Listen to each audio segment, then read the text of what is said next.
네. 자, 오밤중의 뉴스 첫 번째 주제로 들어가겠습니다. 제가 준비한 첫 번째 주제는요. 점점 이상해지는 법원, 이재명 안 나와도 재판 강행하겠다입니다. 글쎄, 민사재판도 아니고요. 형사재판에서 피고인이 나오지 않는데 재판을 강행하는 경우, 이런 걸 골석재판이라고 하죠. 골석재판은요, 매우 예외 중에 예외입니다. 우리나라에서 골석재판이 있었던 거는 가장 최근에는 박근혜 때였습니다. 박근혜가 재판 자체를 안 하겠다고 거부해버렸죠. 약 2달가량 재판이 미뤄진 끝에 결국에 골석재판으로 진행이 됩니다. 자, 원칙적으로 형사재판은요, 피고인이 법정에 나와야지 진행할 수 있습니다. 왜? 피고인이 자기 주장을 해야 되는 거잖아요. 자신의 결백을 밝혀야 되고 자신의 변명을 해야 되는 겁니다. 그렇기 때문에 피고인이 법정에 나오지 않은 상태에서는 재판을 진행한다는 것 자체가 불가능하죠. 해서는 안 되는 겁니다. 그래서 최대한 피고인이 출석을 해야만 재판을 진행할 수 있도록 만들어뒀죠. 자, 그런데 지금 법원에서 이재명 대표에 대한 재판만큼은 이재명이 안 나와도 재판을 강행하겠다라는 식으로 억지를 부리고 있습니다. 하차. 기가 막힌 상황이죠. 이재명이 안 나와도 재판을 강행하겠다? 왜? 뭐 때문에? 어떻게? 그냥 황당무계할 수밖에 없어요. 그저 어떻게든 간에 이재명을 죽이지 못해서 안달인 겁니다. 총선 전에 이재명을 죽여야 되는데, 그래야지 총선에서 지들이 승리할 수 있는데, 그런데 왜 판사가 빨리 판결 안 내리느냐, 뭐 이런 식인 거죠. 하지만 이 성남FC, 대장동, 백현동 이 관련 재판은요, 관련 자료가 20만 페이지입니다. 그 읽는데도 몇 날 며칠이 걸릴 거예요. 20만 페이지면요, 요런 책이 몇 권인 줄 아십니까? 자, 요 책은 총 페이지 수가 약 700페이지 됩니다. 이 정도가 700페이지예요. 700페이지에 이거 10권 정도에 돼야지 7000페이지. 이거 한 15권 정도가 돼야지 10,000페이지입니다. 15권. 자, 그렇다면은 이런 책으로 이렇게 뭐 15권 쭉 돼야 되는 거죠. 그러니까 책꽂이 하나, 요 하나가 전체 가득 차는 것이 10,000페이지입니다. 그러니까 이게 20만 쪽이면 뭐 이게 모두 20칸인 거죠. 자, 그러면은 제가 지금 세보니까 이 책꽂이 다 합치면 20칸 정도 나와요. 자, 18칸 정도 나옵니다. 이 공간 옆에 있는 공간까지 다 치면 어떻게 20칸 대충 나오겠네요. 자, 이 책꽂이를 가득 채우면 20만 페이지가 됩니다. 여기 있는 책꽂이 이 두 개가 있거든요. 이 두 개 있는 책꽂이를 가득 채우면 20만 페이지가 나와요. 자, 여기 이 책꽂이 가득 채운 이거 여러분 어느 정도 시간을 주면 다 읽을 수 있겠습니까? 저는요, 몇 년 걸릴 거라고 보거든요. 자, 근데 이재명 대표 재판에 필요한 이 서류가 20만 페이지예요. 이거 죽었다 깨나도 총선 전에 안 끝납니다. 그런데 자, 기필코 이재명 대표를 끌고 나오겠다. 아파서 지금 암살 위협을 아슬아슬, 목숨이 위태로웠던 생명의 위협을 받는 그 위기를 아슬아슬하게 비껴 나온 사람한테 야, 너 재판 나와. 이게 판사 맞습니까? 나는 인간 백정 같아. 사람을 괴롭히기 위해 태어난 사람 같아요. 이런 걸 보고 우리 보통 사이코패스라 그러죠. 판사가 사이코패스인가? 검사나 수구적폐 언론들이 사이코패스인 건 둘째치고 이 판사가 이게 이래도 돼? 이거 대한민국은요, 현재 사이코패스 공화국 같아요. 온 나라가 한 명 딱 겨냥해 놓고 그 한 명을 괴롭히지 못해서 안달복달하고 있는 집단 괴롭힘, 학폭공화국 같습니다. 한 십몇 년 전에 노무현을 죽이지 못해서 온 나라가 미쳐 날뛰던 그때랑 너무나 똑같습니다. 저는 정말 이러다가 이재명 대표가 어떻게 될까봐 제일 걱정이 돼요. 지금처럼 이 김진성이란 놈처럼 어디 순간에서 갑자기 튀어나와서 이재명 대표한테 위해를 가하는 자들이 없을까요? 송영길 대표만 해도요, 망치로 피습을 당하지 않았습니까? 왜 이런 일이 자꾸 대한민국에서는 벌어지죠? 자, 박근혜는 커터칼 피습을 당한 뒤에 선거에서 이겼죠. 박근혜는 여기 얼굴을 이렇게 커터칼로 피습을 당했습니다. 상처는 길었지만 깊지는 않았어요. 그런데 조금만 더 깊었으면 큰일 날 뻔했다고 보도를 했었습니다. 당시 조중동은. 근데 이번에는 정말 아슬아슬하게 칼이 비껴갔어요. 그랬는데 왜 헬기 타고 서울 갔냐라고 떠들고 있는. 근데 여기다 대고 재판까지 하겠다고? 자, 정말인지 사실인지 도대체 어느 놈들이 이렇게 하고 있는 건지 하나씩 좀 짚어볼게요. 오늘 이재명 없는 이재명 재판이 열렸습니다. 서울중앙지법 형사합의 33부 김동현 부장판사 심리로 열려요. 오늘 재판은요, 대장동, 위례지구, 성남FC, 백현동과 관련된 공판입니다. 이재명 대표에 대한 공판이 크게 세 갈래로 진행되고 있죠. 대장동, 위례지구, 성남FC, 백현동 관련 재판이 하나가 있고요. 그 다음에 위증교사와 관련된 사건이 하나 있고요. 선거법과 관련된 사건이 하나 있습니다. 이 중에 선거법 관련 사건과 대장동, 위례지구, 성남FC 관련 사건은 같은 재판부에서 각각 따로 심리를 진행하고 있습니다.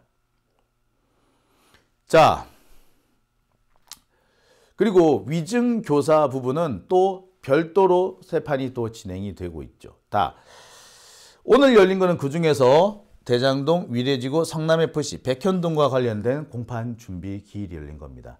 원래로 하자면 공판 준비 기일이 아니라 공판이 열렸어야 하지만 이재명 대표가 입원해 있는 상태였고 병원에서 나온 지 얼마 되지 않았기 때문에 일단 오늘 열리지 않은 겁니다.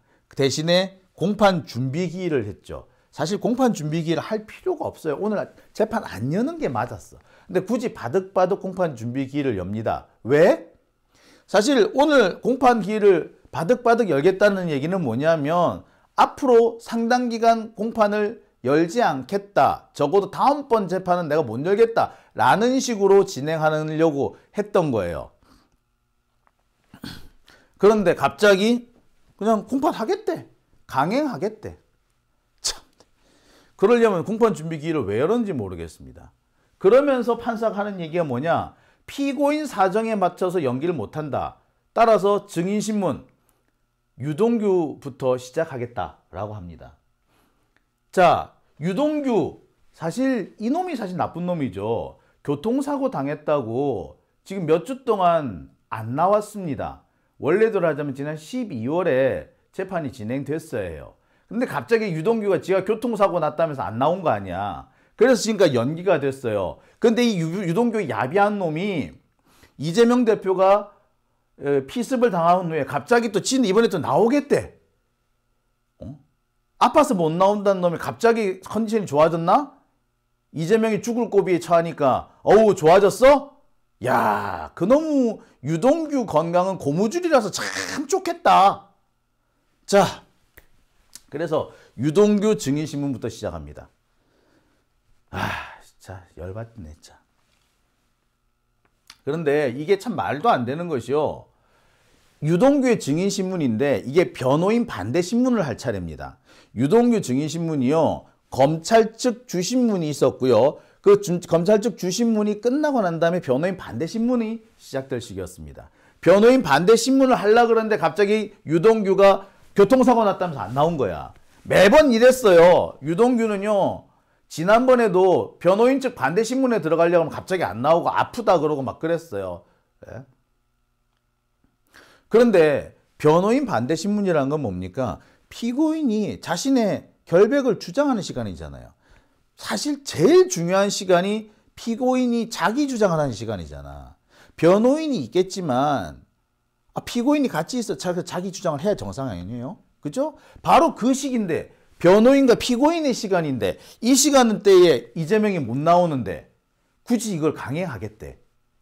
판사가 마치 이재명한테는 변론의 기회조차 주지 않겠다. 자기 방어의 기회를 주지 않겠다고 한 것과 똑같습니다. 야, 뭐 이런 경우가 다 있죠. 그래서 23일, 26일, 30일 재판이 강행될 예정입니다. 이재명 네가 아프딘가 말딘가 칼을 맞았딘가 말린가 나는 재판 강행해야겠다. 내가 네 사정을 왜 봐줘야 돼? 나는 판사야. 니는 피고인이고. 참. 아유 이런 게 판사라고. 아유 참. 지금 사실 이재명 대표는 말하는 게 쉽지가 않습니다. 여러분 지금 이재명 대표 지금 혈관 얘기만 했죠. 하지만 이 부분이 사실 기도도 있고 또 성대도 있고 다 그렇지 않습니까? 혈관 쪽에 수술을 하게 되면요. 기도나 성대에 무리가 갈 수밖에 없고요. 여기가 내부적으로 많이 부어요. 겉으로는 몰라도 내부적으로 많이 붓습니다. 그렇게 되면은 말하는 게 쉽지가 않아요. 진짜 완전히 정말로 절대 안정이 필요한 그런 시점이에요. 저희 어머니 같은 경우에는요. 제가 어릴 때 그 갑상선 수술을 받으셨는데요. 이 갑상선 수술을 받으시면서 성대를 살짝 잘못 건드렸던 모양이에요. 그래서 이 갑상선 수술이 우리 보통 이제 갑상선 수술을 하게 되면은 목소리가 안 나옵니다. 한동안. 근데 보통 1, 2년 안에 목소리가 다 돌아오는데 저희 어머니 같은 경우는 4, 5년 걸리셨어요. 목소리 완전히 돌아오는데. 그 정도로 이게 목 부분에 수술을 하는 게 그 자체로 위험한 거고 목소리를 내는 게 힘들어요. 그런데 그 상황에서 재판을 나오라고 하니까 이거는 애시당초 판사들이 소위 말하는 그 선입견을 가지고 있는 게 아닌가라는 생각이 듭니다.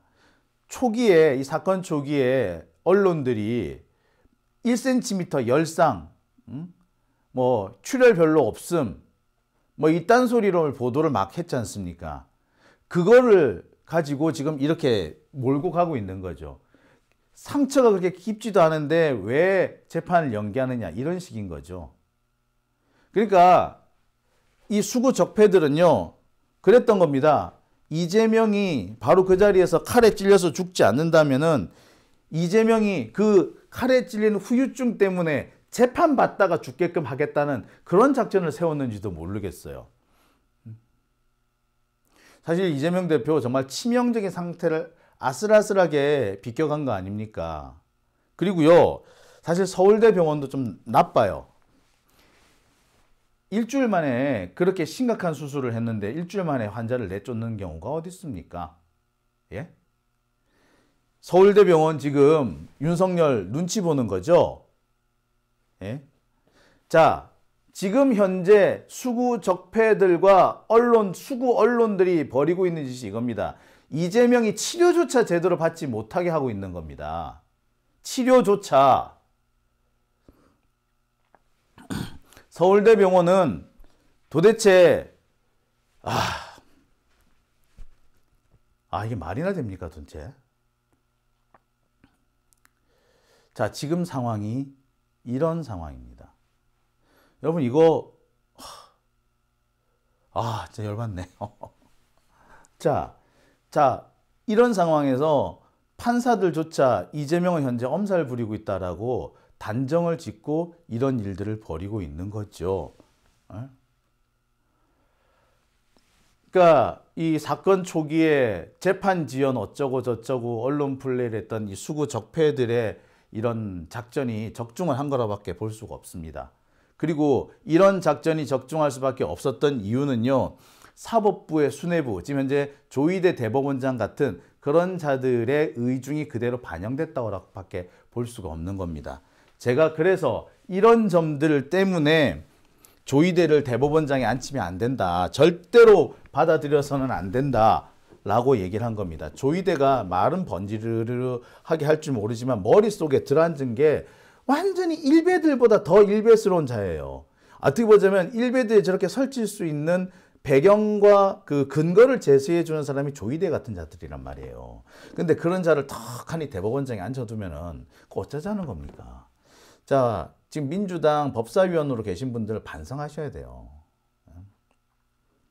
참 돌이켜 생각해 보면 이 조국 전 장관 동생도 비슷하게 당하지 않았습니까?